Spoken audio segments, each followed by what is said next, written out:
Oke, bisa kelihatan deh slide-nya yang berikutnya, kesetimbangan kimia? Bisa, Pak. Percaya? Oke, mudah-mudahan. Oke, mudah-mudahan bisa kelihatan. Oke, saya lanjut. Oke, jadi kesetimbangan. Oke, nah barangkali saya ingin tekankan lagi, apakah kesetimbangan sama nggak dengan reaksi reversibel, Dek? Apakah suatu reaksi yang setimbang sama nggak dengan proses reversibel? Anda sudah belajar mengenai termodinamika, proses reversibel, ada proses adiabatik, ada proses isoterm, ada proses tekanan tetap, ada proses isokorik, dan seterusnya, kan ya? Kan ada adik mengenal mengenai reaksi atau proses reversibel. Nah, sama nggak proses kesetimbangan dengan proses reversibel, Dik?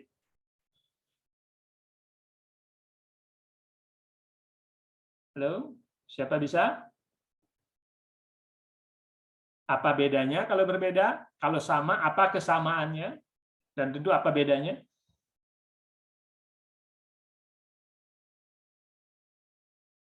Ya, ada yang tahu?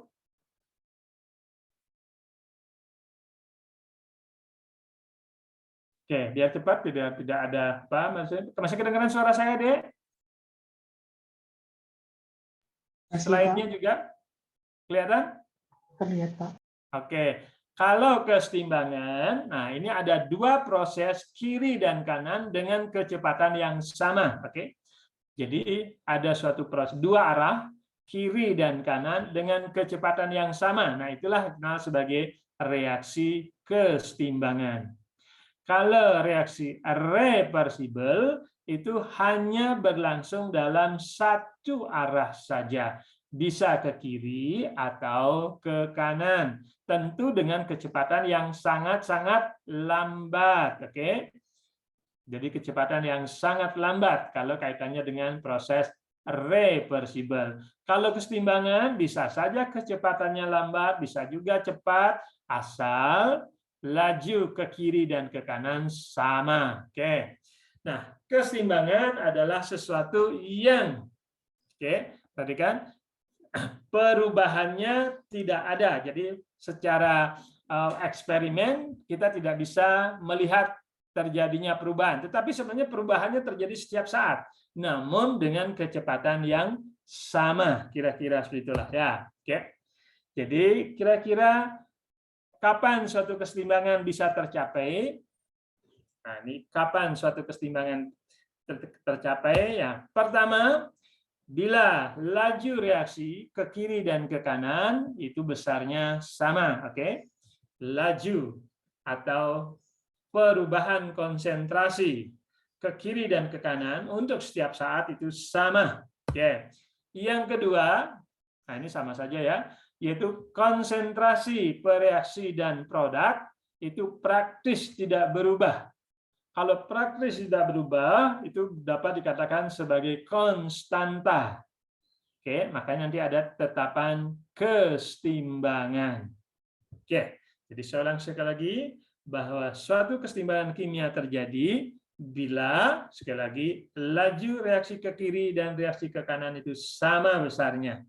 Kemudian perbandingan konsentrasi antara produk dengan pereaksi pada saat kesetimbangan tidak mengalami perubahan. Biasanya dikenal sebagai konstanta kesetimbangan. Oke.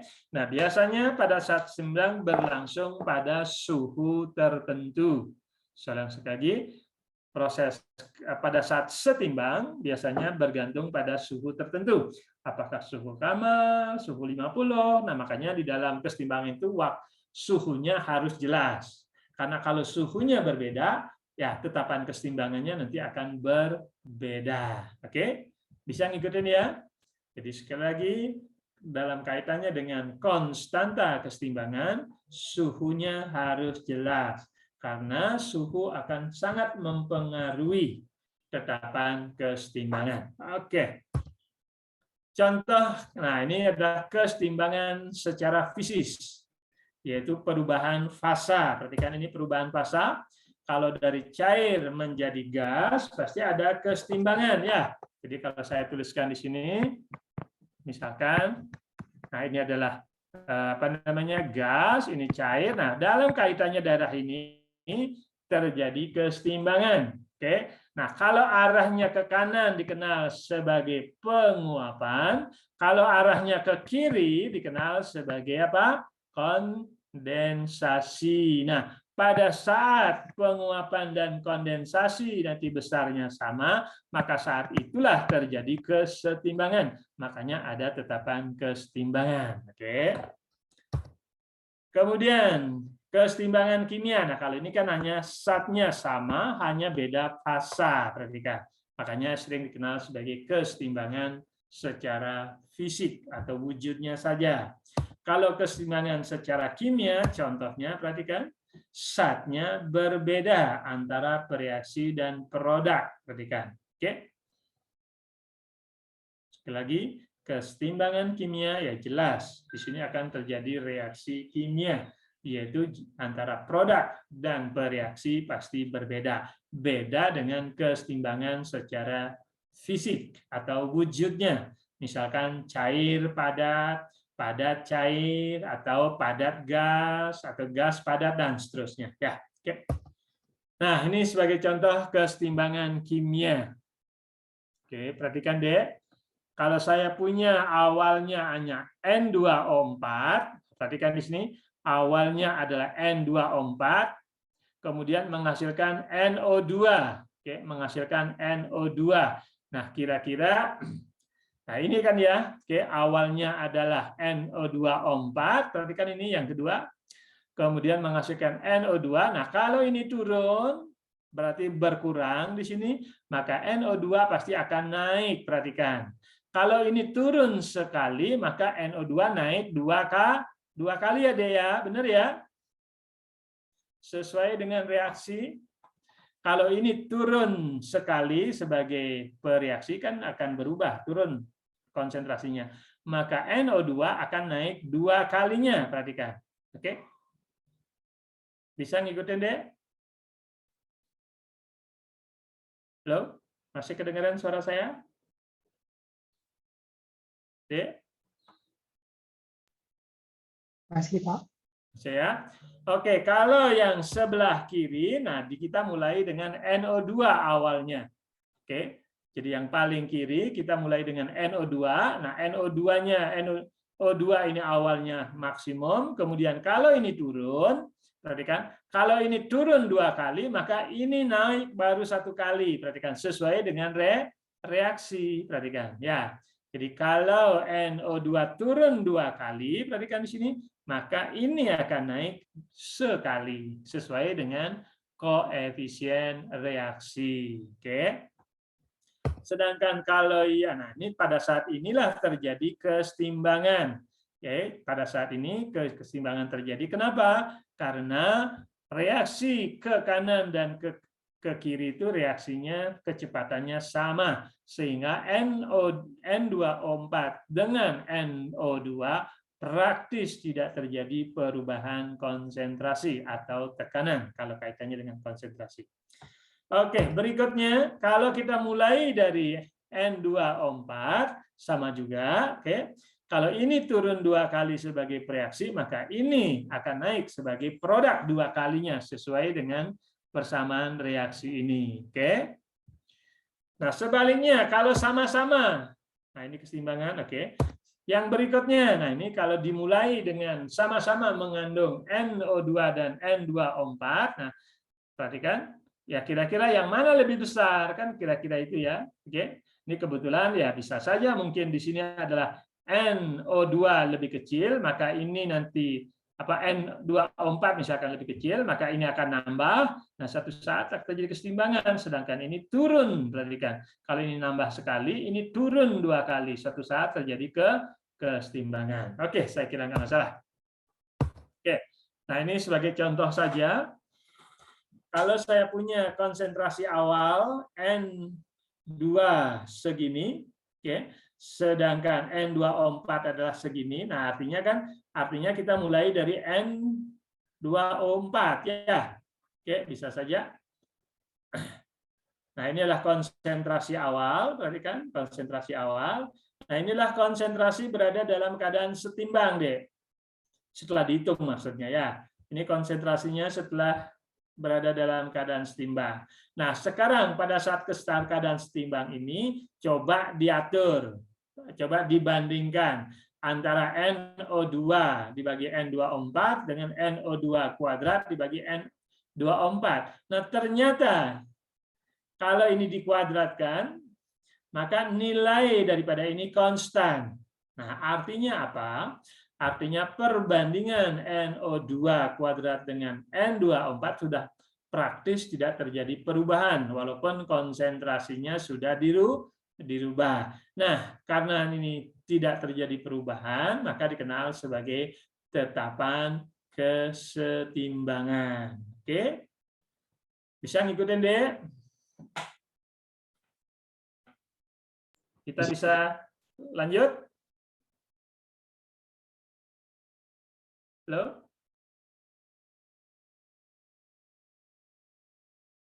Bisa, Pak. Bisa, Pak? Oke.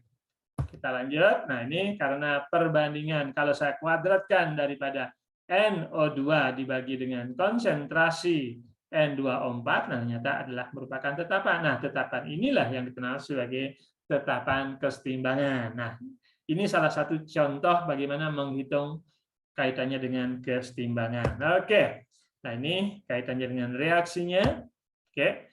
Jadi tetapannya sama dengan NO2 kuadrat dibagi N2O4. Nah, nilainya sebesar itu tadi ya dari itu. Nah, secara umum tetapan kesetimbangan bisa dinyatakan sebagai berikut. Kalau saya punya reaksi A dengan koefisien A bereaksi dengan B akan menghasilkan C dan D sesuai dengan koefisien masing-masing. Oke, berada dalam keadaan setimbang. Maka saya bisa mencari kaitannya dengan tetapan K. K ini hanya nanti akan bergantung pada suhu, perhatikan ya, hanya bergantung pada suhu. Sehingga dari sini ada yang kenal sebagai hukum aksi massa. Oke, hukum aksi massa. Maksudnya kalau konsentrasi salah satunya dirubah, maka kesetimbangan akan mencapai kesetimbangan baru lagi. Karena nilai daripada K itu tetap. Oke, saya ulang sekali lagi. Ada dikenal sebagai hukum aksi massa. Hukum aksi massa itu adalah kalau sudah berada dalam keadaan setimbang, saya ubah atau modifikasi konsentrasi salah satunya, maka kesetimbangan akan bergeser. Oke, akan bergeser ke suatu tempat dan suatu saat akan mencapai kesetimbangan baru lagi. Oke, di mana kesetimbangan barunya adalah K-nya akan konstan, tidak berubah. Namun konsentrasi ini nanti akan berubah. Oke, nah itu dikenal sebagai hukum aksi massa. Oke, nah secara umum tetapan kesetimbangan dari reaksi, perhatikan dari reaksi seperti ini. Nah, di dalam kesetimbangan itu reaksinya harus jelas ya. Kalau reaksinya berubah, maka nilainya juga akan berubah. Contoh yang diberikan ya. Oke. Nah, ini kaitannya dengan kalau K-nya besar, berarti produknya yang dihasilkan juga besar. Oke. Jadi cenderung nanti bergeser kecenderungan tentu akan cenderung menghasilkan produk ya. Makanya dia ke kanan kan kira-kira seperti itu ya. Oke. Jadi produk akan lebih disukai kira-kira seperti itu.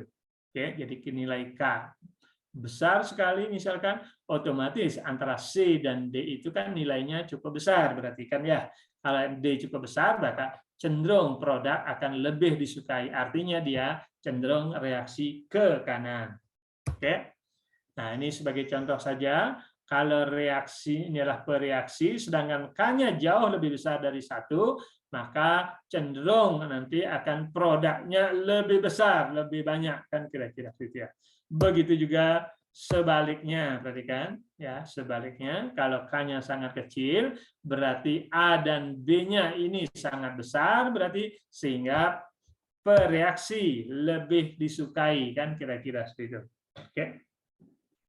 Jadi bereaksi lebih disukai, perhatikan.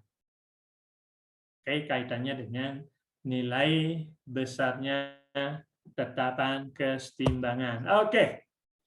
Nah, dalam kesetimbangan ada dua jenis nanti. Ada kesetimbangan homogen, ada kesetimbangan heterogen. Perhatikan. Ada kesetimbangan homogen, ada kesetimbangan heterogen. Yang dimaksud dengan kesetimbangan homogen adalah, perhatikan ini, wujudnya sama. Perhatikan. Oke. Jadi wujud zat-zat yang bereaksi itu sama. Oke. Jadi berada dalam fasa yang sama. Itu dikenal sebagai kesetimbangan homogen. Sehingga tetapannya nanti saya bisa gunakan sebagai berikut, yaitu sama-sama gas. Nah, ketetapan kesetimbangan bisa dinyatakan sebagai konsentrasi, perhatikan deh, yaitu Kc. Oke.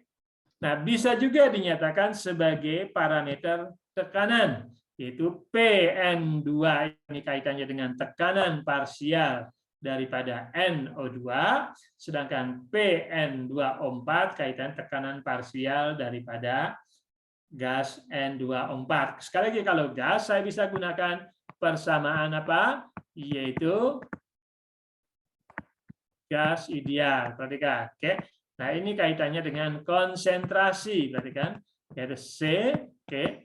RT ya, kalau kaitannya dengan gas, perhatikan. Jadi bisa gunakan parameter tekanan, bisa juga gunakan parameter konsentrasi. Nah, ini hubungannya, oke. Nah, bagaimana hubungan antara Kp dan Kc?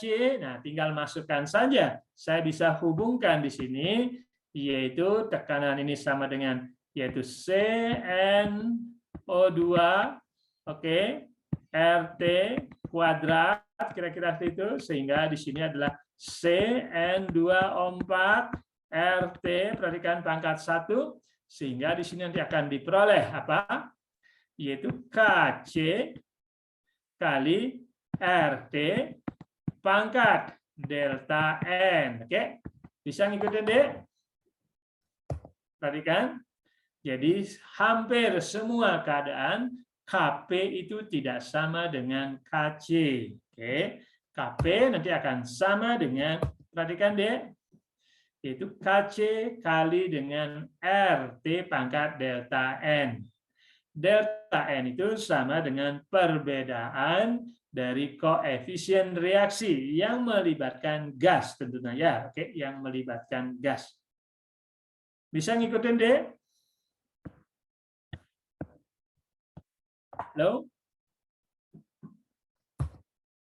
Jadi delta N adalah perbedaan koefisien antara produk dan bereaksi. Oke? Bisa ngikutin sampai di sini deh? Halo? Sama. Ya? Ya deh, bagaimana? Ya, bisa, Pak. Bisa ya. Nah, sekarang adik kerjakan di rumah hubungan, yaitu kaitannya dengan KX. KX itu apa? Kaitannya dengan fraksi mol. Oke? Fraksi mol. Dalam hal ini misalkan saya bisa tuliskan N2O4, maaf. Oke, N2 ya.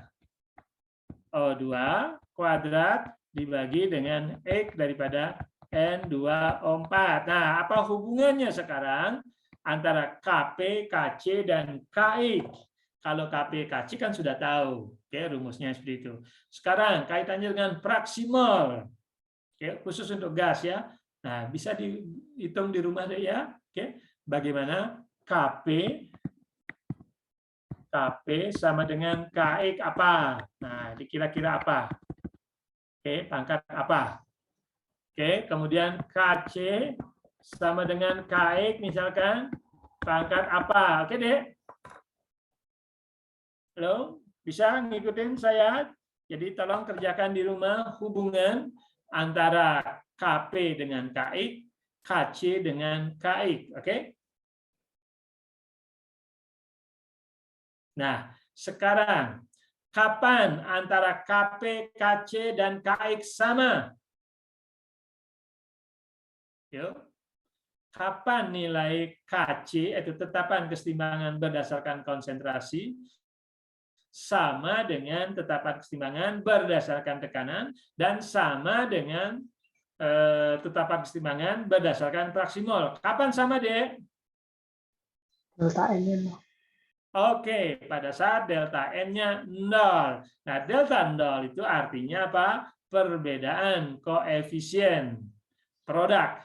Koefisien reaksi antara produk dan bereaksi harus sama. Oke, terutama untuk yang gas-gas ya. Oke, sekali lagi ini adalah kesetimbangan homogen. Misalkan gas dengan gas. Oke, saya kira nggak masalah. Saya lanjut. Oke. Nah, ini adalah juga kesetimbangan homogen ya. Oke. Jadi fasanya sama. Oke, fasanya aqua. Apa itu aqua? Itu artinya dalam pelarut air. Nah, perhatikan agak sedikit beda karena airnya sebagai air murni dan jumlahnya terlalu banyak. Nah, praktis nanti tidak mempengaruhi kesetimbangan. Oke, praktis tidak mempengaruhi kesetimbangan khusus untuk air di sini. Kenapa? Nah, ini penjelasannya. Perhatikan, KC aksen nanti akan sama dengan sebagai berikut. Perhatikan, Dek. Jadi, oke, kebetulan ini asam dilarutkan dalam air, kemudian dibiarkan sedemikian rupa sampai mencapai kesetimbangan sehingga menghasilkan ion. Jadi pada anionnya plus kation. Oke. Nah, kalau dijadikan tetapan kesetimbangan, saya bisa tuliskan seperti ini. Oke, bisa ngikutin deh. Nah, sekarang karena jumlah airnya banyak, oke, karena jumlah airnya banyak dan juga merupakan cairan murni, otomatis praktis tidak berubah. Karena praktis tidak berubah, maka konsentrasi air bisa dinyatakan sebagai konstanta. Oke, sehingga apa yang terjadi? Konstanta. Jadi konstanta aksen konsentrasi dikali dengan jumlah air pasti merupakan konstanta juga ya. Pasti merupakan konstanta juga. Sehingga nanti akan diperoleh persamaan sebagai berikut. Oke deh, bisa ngikutin? Nah, ini juga termasuk kesetimbangan homogen. Dan ini nanti akan banyak dipakai dalam kaitannya dengan asam dan basa serta garam. Oke, kita setelah ini akan mencapai kesetimbangan asam, kesetimbangan basa, dan kesetimbangan kaitannya dengan garam. Apakah hidrolisis dan seterusnya, apakah buffer dan seterusnya. Oke, bisa ngikutin sampai di sini deh.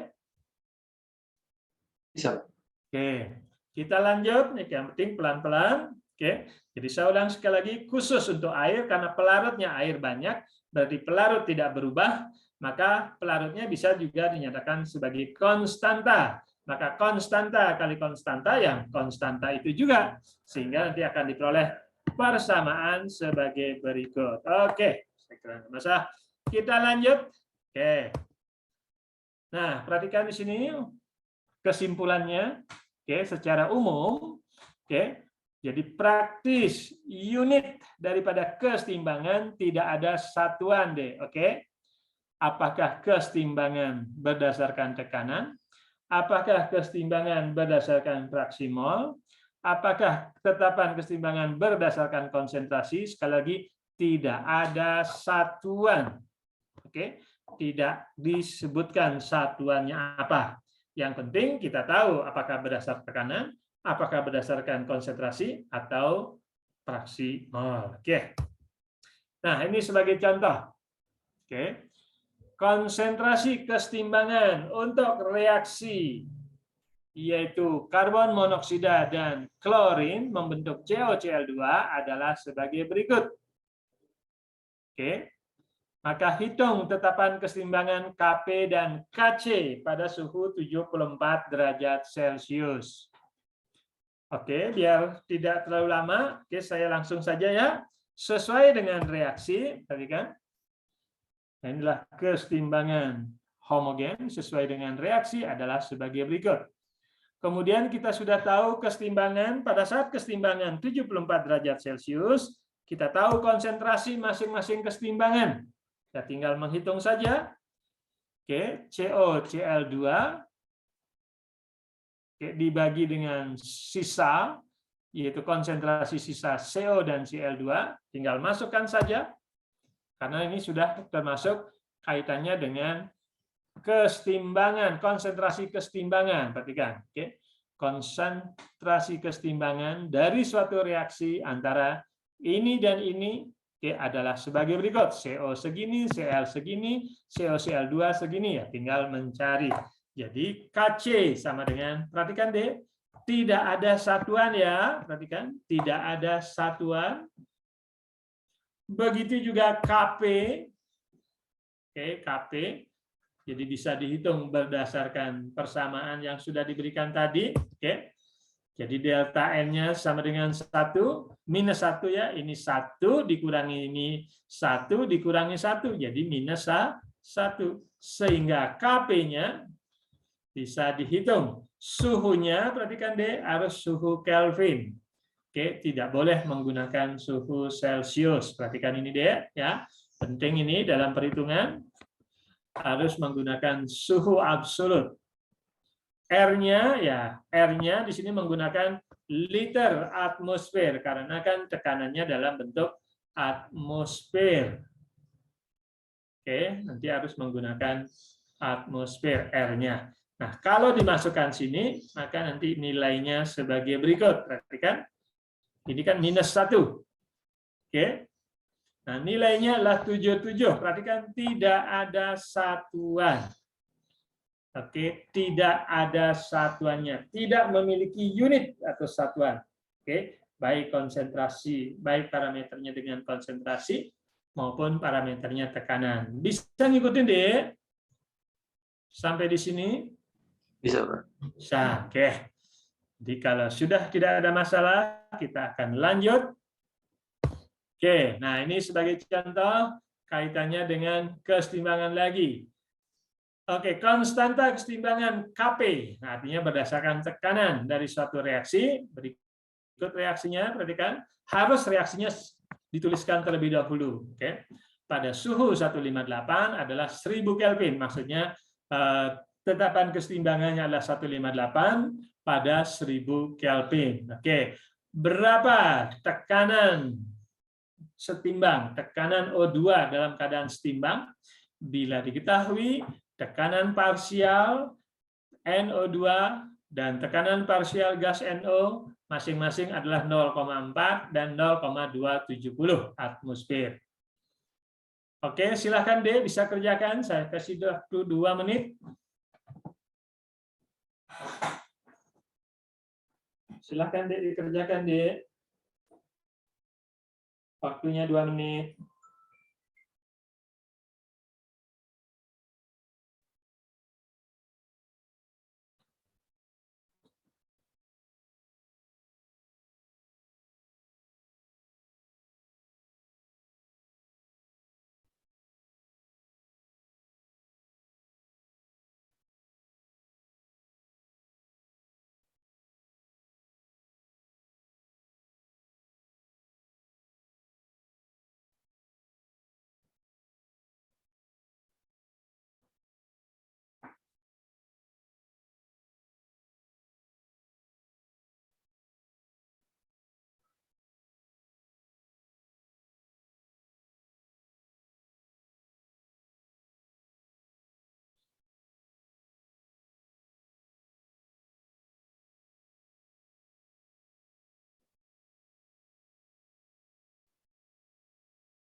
Oke, berapa nilainya, Dek?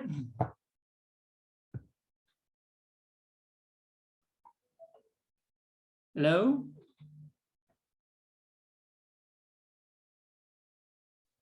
Berapa tekanan daripada O2?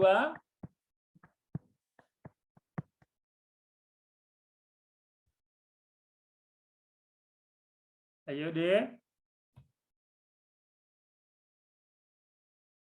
347 ATM, Pak. 347. Oke, ATM. Oke. Oke, coba kita cek. Oke, langsung KP. Oke, KP adalah tekanan parsial NO kuadrat sesuai dengan reaksi dikalikan dengan tekanan parsial O2 dibagi dengan tekanan NO2 kuadrat karena ini semuanya berupa gas. Tinggal masukkan nilainya. Oke, maka nanti akan diperoleh, benar ya. Jadi KP-nya sudah ada. Oke, nanti tinggal masuk. Oke, 347 atmosfer. Oke, saya kira nggak masalah. Kita lanjut. Oke, sekarang kaitannya dengan kesetimbangan heterogen. Oke, kalau kesetimbangan heterogen berarti wujudnya ada yang berbeda atau pasanya ada yang berbeda antara produk dengan bereaksi. Contoh, nah ini contoh adalah kalsium karbonat terurai menghasilkan kalsium oksida dan CO2 dalam fasa gas CO2-nya, sedangkan CaO dalam fasa padat. Sudah pasti ya karena ikatan ion. Oke, nah berdasarkan kaitannya dengan kesetimbangan heterogen, maka K sama dengan, K sama dengan, yaitu kaitannya dengan konsentrasi. Oke, kemudian karena ada gas, ada padatan. Oke, karena gas jauh perubahannya lebih besar dibandingkan dengan padatan, maka padatan praktis tidak berubah. Karena padatan praktis tidak berubah, maka saya bisa dinyatakan sebagai konstanta. Jadi konstanta kali konstanta ya pasti konstanta juga, sehingga nanti akan diperolehlah Kc sama dengan seperti ini. Oke? Karena ini praktis tidak berubah terhadap kaitannya dengan perubahan gas.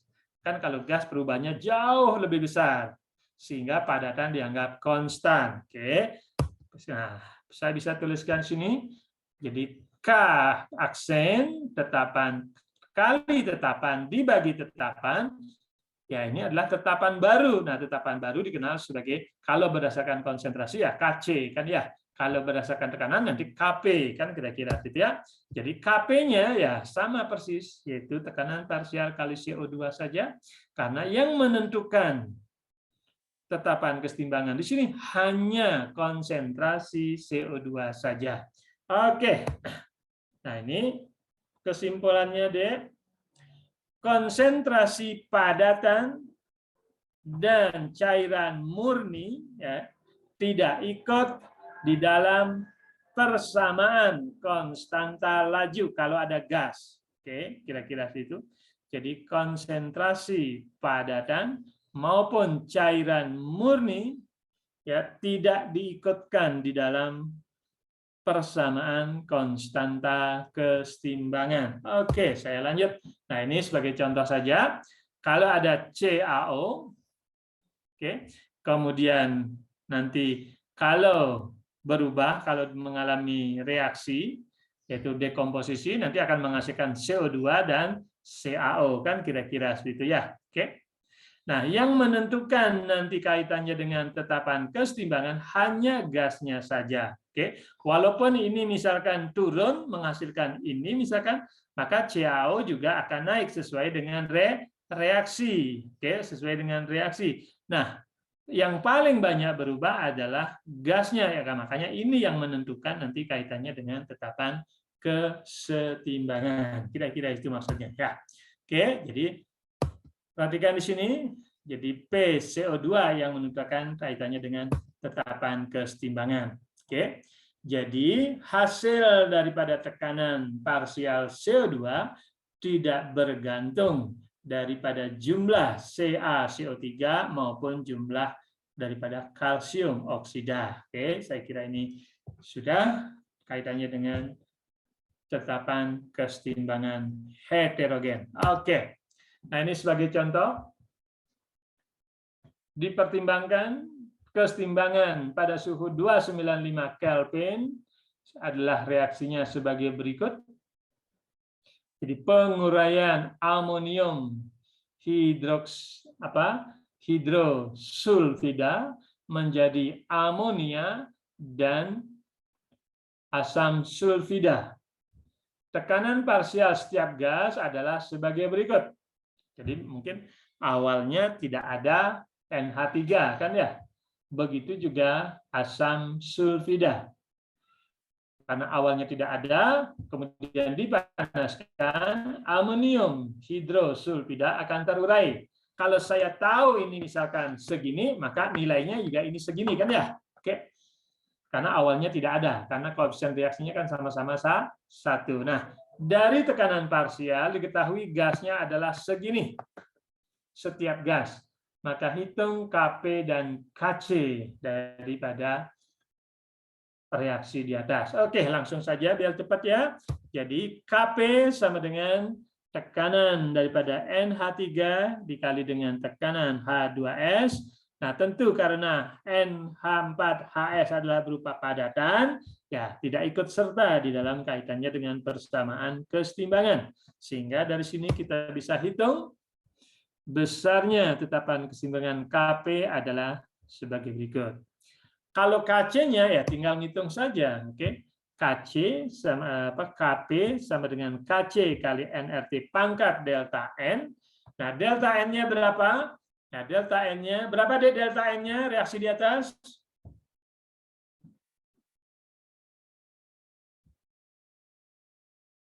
Lalu berapa delta N-nya reaksi di atas? 2. Oke, nah dari sini saya bisa menghitung Kc. Oke, jadi perhatikan sesuai dengan reaksi. Jadi tinggal menghitung saja. Oke, jadi tetapan Kc-nya adalah 1,2 10 pangkat minus 4. Oke, tidak ada satuan. Perhatikan ini, tidak ada satuan.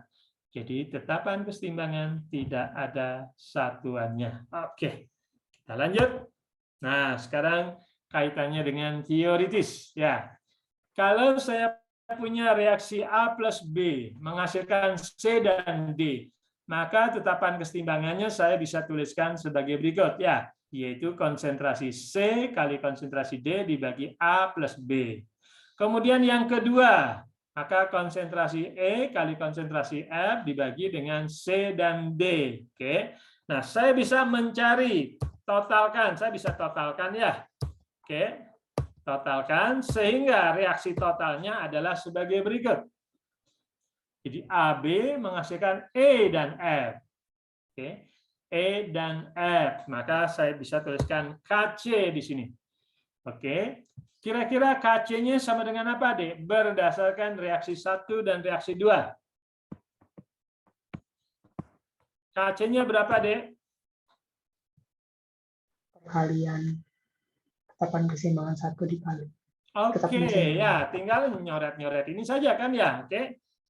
Jadi berdasarkan, perhatikan Kc kan sama dengan E kali F, jadi konsentrasi E kali konsentrasi F dibagi konsentrasi per reaksi A plus B sesuai dengan reaksi ini kan. Oke.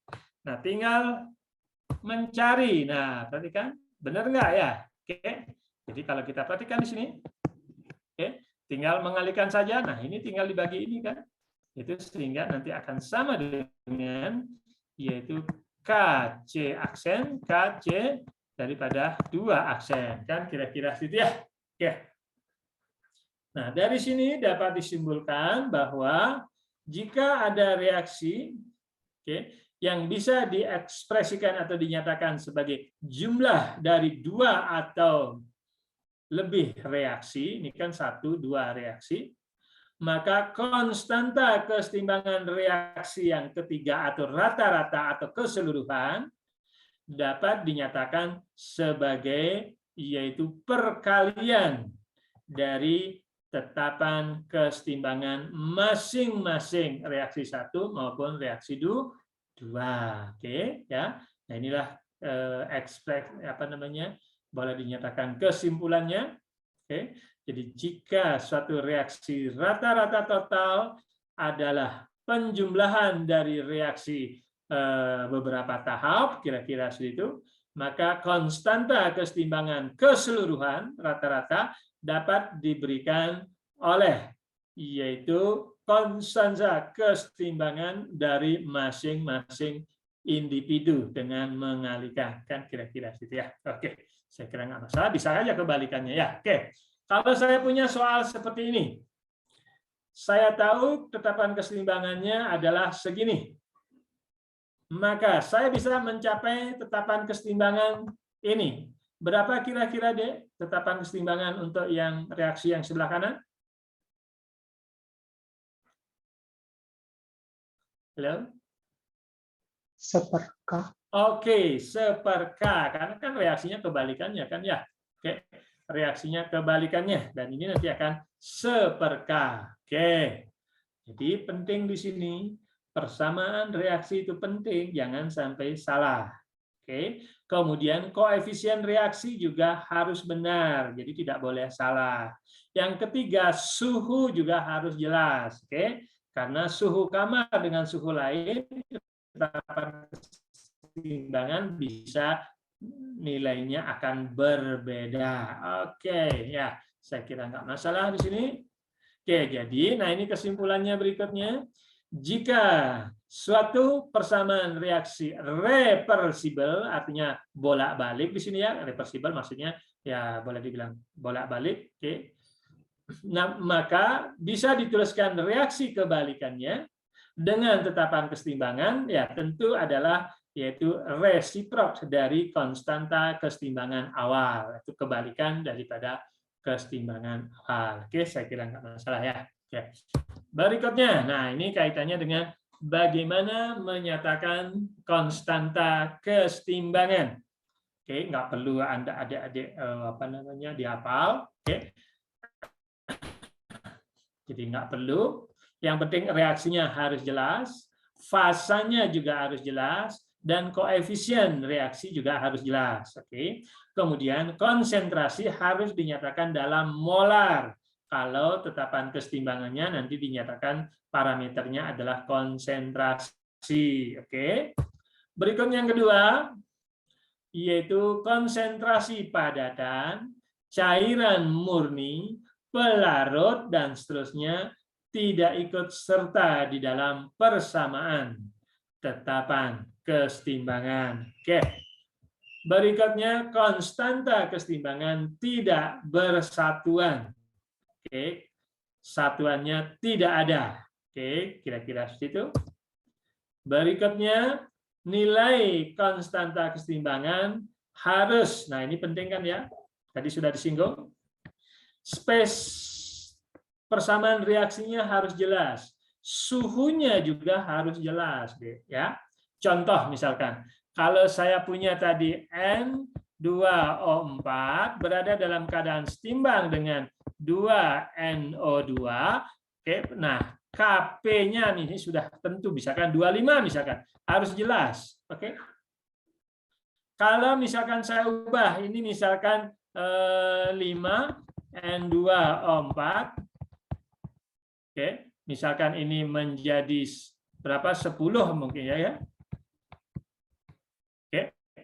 10 misalkan. Maka ini juga nilainya juga bisa saja berbeda nanti ya. Oke. Perhatikan ini deh.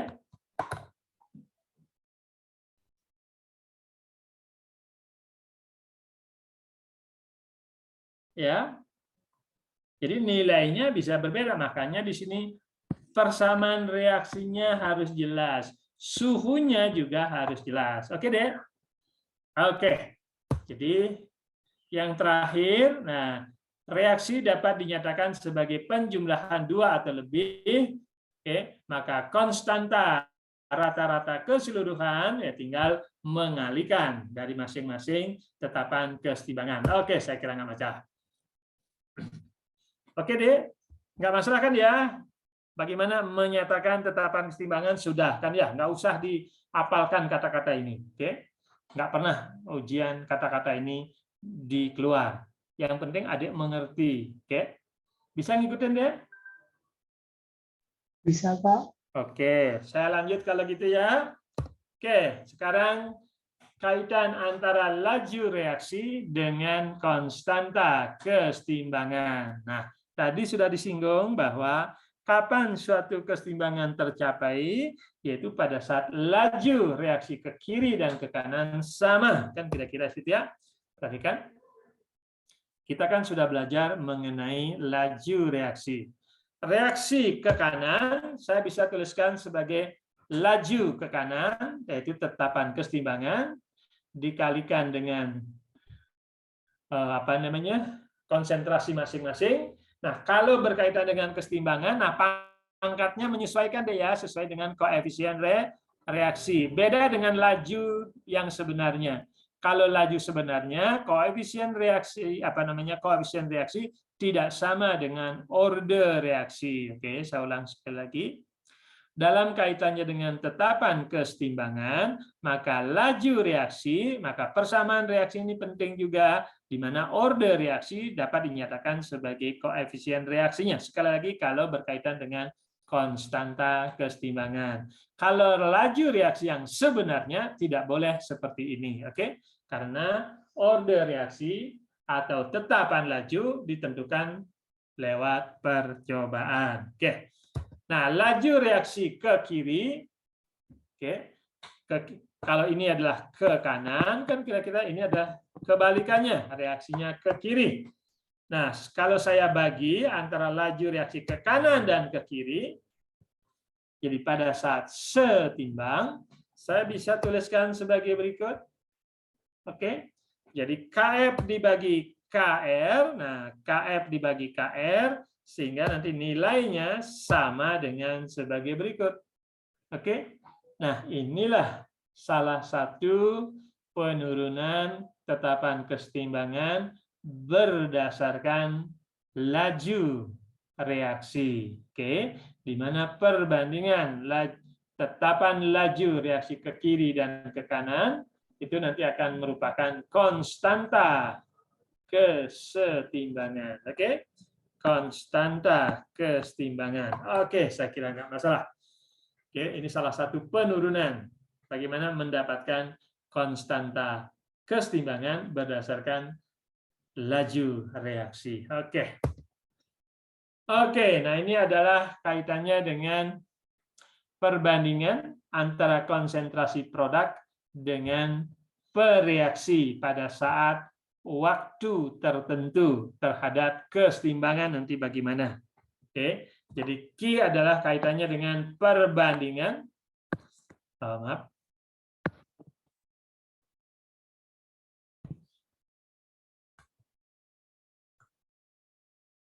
Oke, jadi Q adalah perbandingan. Oke, jadi perbandingan antara produk, konsentrasi produk dengan bereaksi. Oke, tentu pada suhu tertentu ya. Oke. Nah, kalau jika sekarang, jika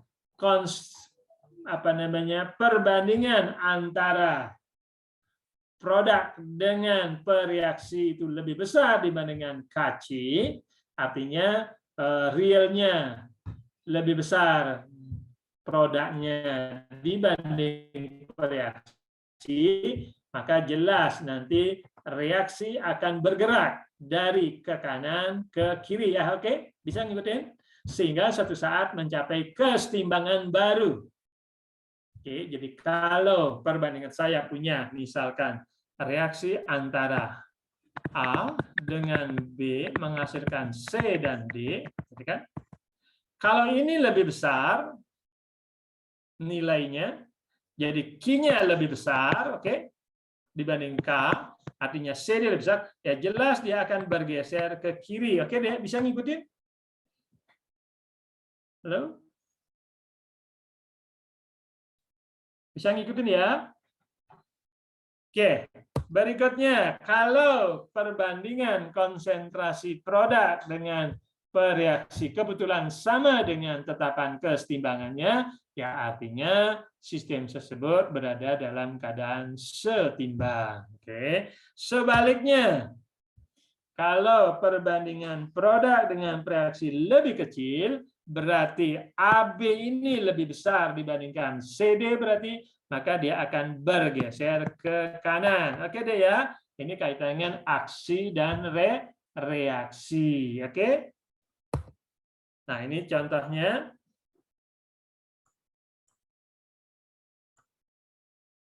Oke, contohnya deh ya. Ini adalah bereaksi, ini produk. Nah, kalau misalkan produk dengan reaksi ini lebih kecil, apa yang terjadi? Nah, pasti akan bergeser ke ke kiri ya, karena produknya lebih besar ini kan. Oke. Nah, sedangkan pada saat QC sama dengan KC, itu ya pasti berada dalam keadaan setimbang. Oke? Bisa ngikutin deh. Jadi kalau QC-nya lebih kecil, jadi perbandingan produk dan reaksi lebih kecil, ya jelas dia akan bergeser ke produk. Sebaliknya, kalau Q-nya lebih besar daripada KC, artinya produknya lebih banyak, pasti akan bergeser ke kiri. Oke deh, bisa ngikutin? Nah, ini nanti akan berkaitan dengan pergeseran kesetimbangan. Oke? Bisa ngikutin deh sampai ini dulu? Bisa, Pak. Oke, bisa kita lanjut?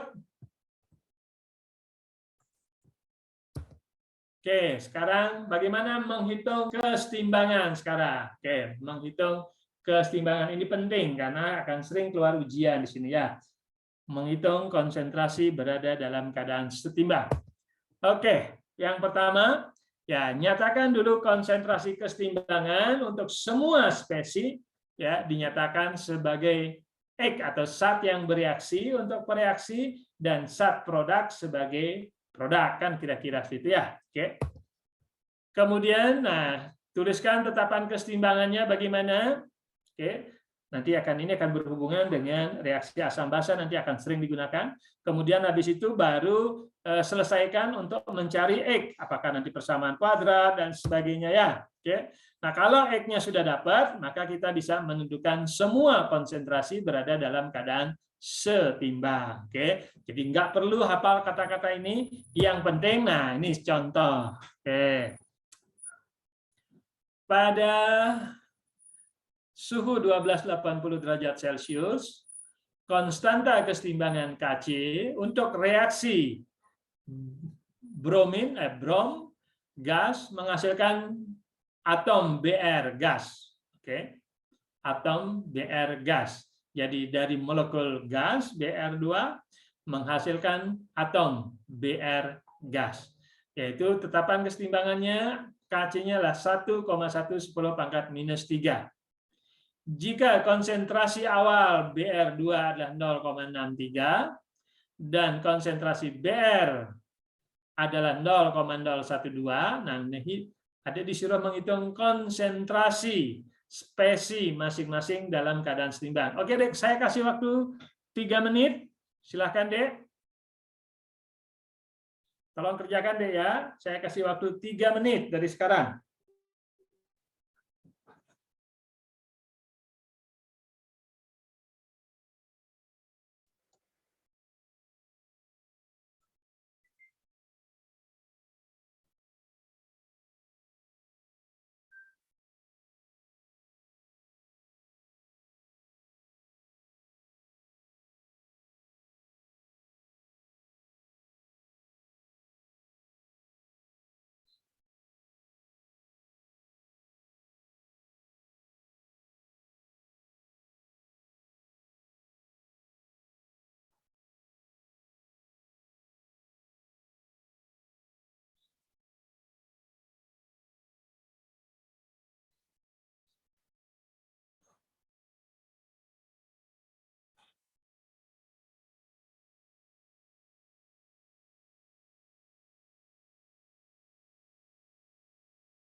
Oke, berapa nilainya, Dek? Konsentrasi BR2 berapa?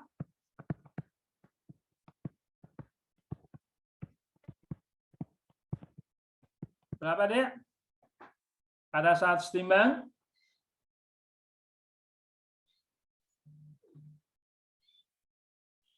Halo?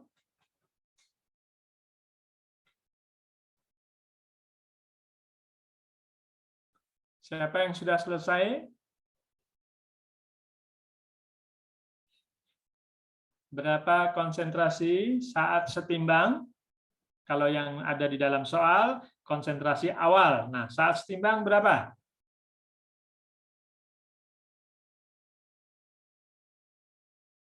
Dek, berapa, Dek? Cepat dong.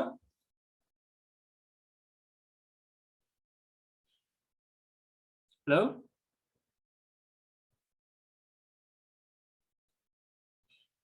Ada yang sudah selesai?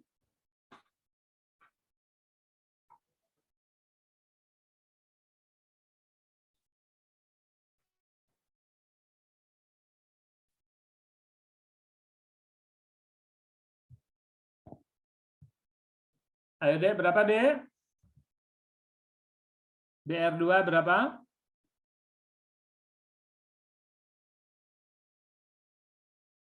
Yuk.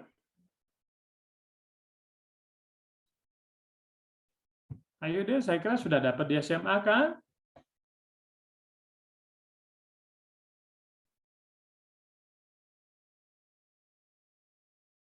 Ayo, dari 78 mahasiswa, masa tidak ada tahu satupun?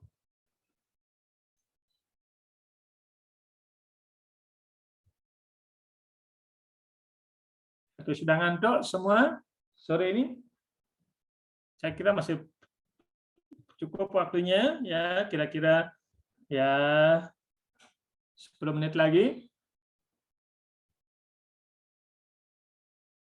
Berapa, Dek?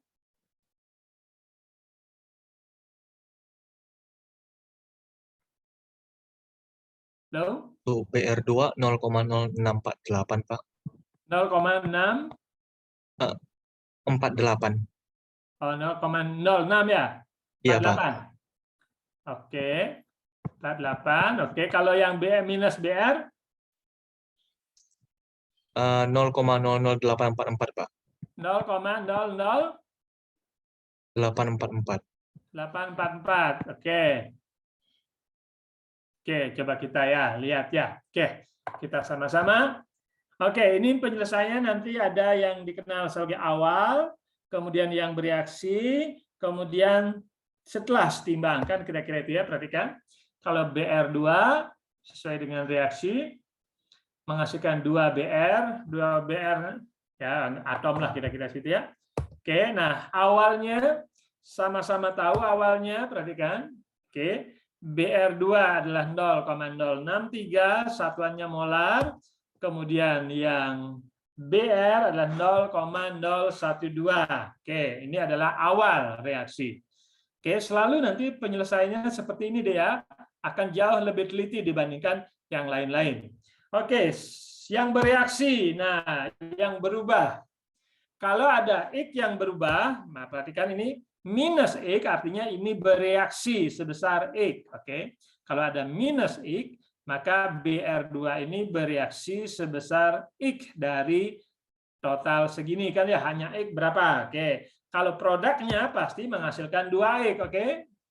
Jadi kalau ada X yang bereaksi BR2, maka produk BR-nya adalah 2 kalinya, perhatikan 2X, oke?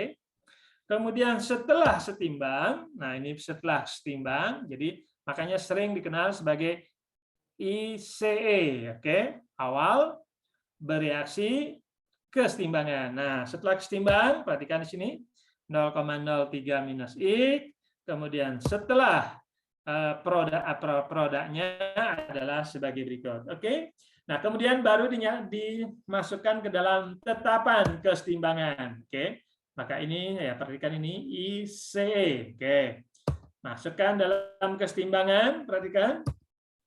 Oke. Kemudian nah, perhatikan di sini. Oke, ada 2 kemungkinan. Nanti kita akan lihat. Nah, pasti di sini menggunakan persamaan kuadrat. Perhatikan, persamaan kuadrat untuk mendapatkan nilai daripada X. Oke. Jadi bagaimana mendapatkan atau menyelesaikan supaya kita memperoleh X. Oke. Perhatikan di sini sesuai dengan persamaan. Oke, akan digunakan persamaan kuadrat. Masih ingat persamaan kuadrat deh ya, jangan lupa. Oke. Jadi harus ingat persamaan kuadrat matematika seperti biasa, sehingga nanti akan diperoleh persamaan sebagai berikut. Nah, dari sini kita bisa menyelesaikan bagaimana mendapatkan nilai X. Nah, kemungkinan nilai X itu ada dua. Oke, kemungkinan dari persamaan kuadrat ini kita memperoleh nilai X ada dua jenis. Nah, perhatikan, saya dengan persamaan. Oke, perhatikan X12. Oke, X12 itu sama dengan minus B plus minus akar kuat B kuadrat dikurangi 4AC dibagi 2A. Oke. Inilah persamaan kuadrat dan selalu harus ingat deh ya, karena ini akan sering digunakan. Nah, dari persamaan X-nya nanti ada dua kemungkinan, perhatikan. Oke, X-nya ada dua kemungkinan dari adik masukkan ini, apalagi zaman sekarang kalkulator gitu ya. Nanti akan ada dua nilai. Nah, kira-kira antara dua nilai ini pasti ada yang satu yang benar. Oke, ada nilai satu yang benar. Oke. Nah, tinggal masukkan saja seperti biasa karena kita salah satu kita bisa masukkan. Oke. Nah, perhatikan di sini. Kalau saya masukkan misalkan nanti salah satu, perhatikan. Saya masukkan X adalah minus 0,0105, maka nanti akan diperoleh BR berada dalam keseimbangan minus di sini. Oke. Nah, perhatikan. Kalau nilainya minus, nggak mungkin deh ya. Perhatikan. Kalau BR-nya sesuai dengan produk yang dihasilkan sampai minus, sekali lagi ini tidak mungkin. Oke. Kalau tidak mungkin, kita ganti dengan yang lain. Nah, oke. Nah, hasilnya adalah 0,084 untuk BR. Kalau saya gunakan persamaan ini. Oke. Sehingga dari sini saya bisa memperoleh hasil adalah sebagai berikut. Jadi besarnya nilai daripada BR sebesar 0,0844 dan besarnya BR2 sekali lagi pada saat setimbang adalah sebesar 0,0648. Oke. Bisa ngikutin deh sampai di sini? Halo?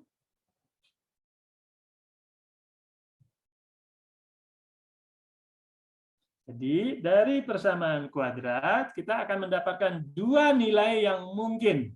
Oke, namun kedua-duanya mungkin tidak akan mungkin benar. Biasanya pasti salah satu yang benar. Oke, yang benar adalah yang ini kira-kira situlah ya. Sehingga nilainya diperoleh adalah ini pada saat konsentrasi setimbang. Oke, bisa ngikutin deh sampai di sini. Halo? Bisa, Pak. Bisa ya, oke. Karena nilai prinsip-prinsip ini akan sering, maksudnya prinsip untuk mendapatkan nilai konsentrasi berada dalam keadaan seimbang akan sering digunakan sebentar lagi berkaitan dengan kesetimbangan asam dan basa, termasuk juga hidrolisis nanti ya. Oke. Nah, makanya ini harus dimengerti benar, kira-kira situ jangan sampai tidak tahu ya. Oke, nah karena waktu sudah habis, sekali lagi, maka kalau ada pertanyaan deh, saya kasih waktu 5 menit, oke, sampai 1:45, misalkan kalau ada pertanyaan atau yang perlu didiskusikan untuk kaitannya dengan kuliah-kuliah kesetimbangan ataupun mungkin kaitan dengan kimia inti, kinetika, silakan.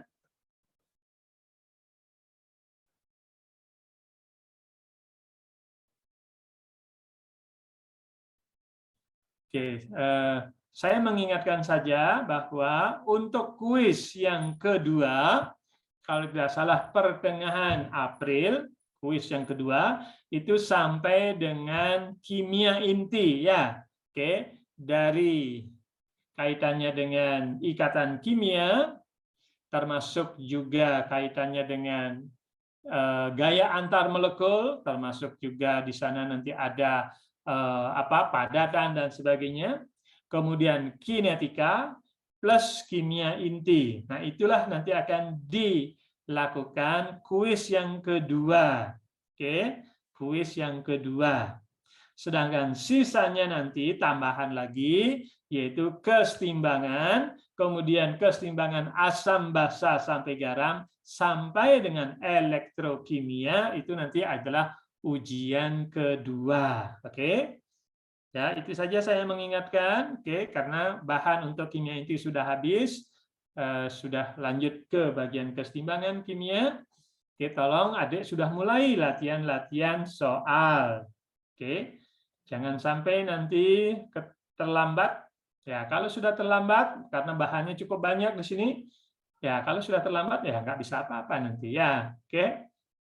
Saya kira mungkin itu, kalau tidak ada pertanyaan atau tidak ada diskusi, saya akan cukupkan sampai di sini. Oke, kita akan ketemu besok pagi pukul 7 seperti biasa. Oke.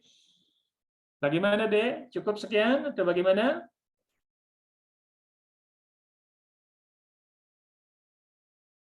Ya, cukup, Pak. Oke, ya.